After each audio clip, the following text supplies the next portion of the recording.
చెప్పుడు మాటలు విని కేసీఆర్ చెడిపోయారని బీఆర్ఎస్ నేత మండలి చైర్మన్ గుత్తా సుఖేందర్ రెడ్డి సంచలన వ్యాఖ్యలు చేశారు. ఇప్పుడు కేసీఆర్ వెంట ఉన్నోళ్లే పార్టీ ఆగం కావడానికి కారణమని అన్నారు. శనివారం నల్గొండలో మీడియాతో గుత్తా మాట్లాడారు. చెప్పుడు మాటలు వినే కేసీఆర్ చెడిపోయారని, అలాంటోళ్లను కేసీఆర్ ఇప్పటికైనా పక్కన పెట్టాలి అని, పార్టీని గ్రామస్థాయి నుంచి నిర్మాణం చేసుకోవాలి అని, ఆ దిశగా ఆలోచన చేస్తేనే పార్టీ బతుకుతుందని, పార్టీ నిర్మాణం సరిగా లేకపోవడం వల్లే బీఆర్ఎస్కు ఈ దుస్థితి దాపురించింది అని, పరిస్థితి ఇట్లనే ఉంటే దేశంలో బీఎస్పీకి పట్టిన గతే బీఆర్ఎస్కు పడుతుంది అని ఆయన అన్నారు. తెలంగాణవాదిగా కేసీఆర్కు పేరుంది. ఆయన మంచి వ్యక్తి. డబ్బు మీద ఆశ లేదు. చెడు మాటలు చెప్పే వాళ్లతోనే కేసీఆర్కు ఈ దుస్థితికి వచ్చింది.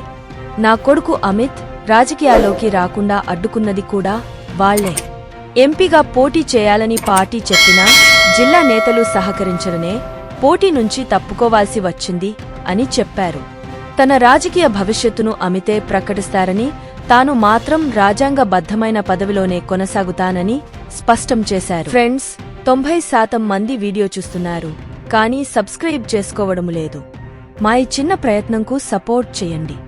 సబ్స్క్రైబ్, షేర్ మరియు బెల్ సింబల్ని ప్రెస్ చేయండి. మాకు సపోర్ట్గా నిలవండి ప్లీజ్.